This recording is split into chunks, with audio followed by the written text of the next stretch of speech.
Star హీరోయిన్గా పేరు రావడం, చేతి నిండా డబ్బులు ఉండడంతో నిర్మాత అవతారం ఎత్తింది శ్రీదేవి.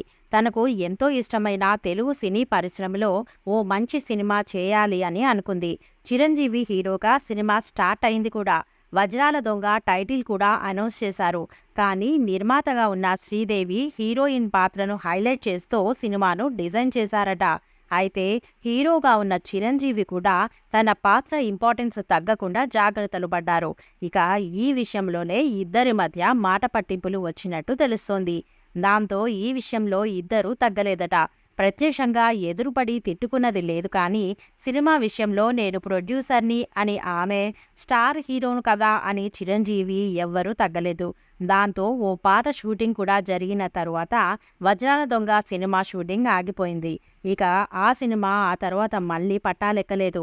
అంతేకాదు శ్రీదేవి కూడా మళ్ళీ ప్రొడ్యూసర్గా సినిమాలు కూడా చేయలేదు.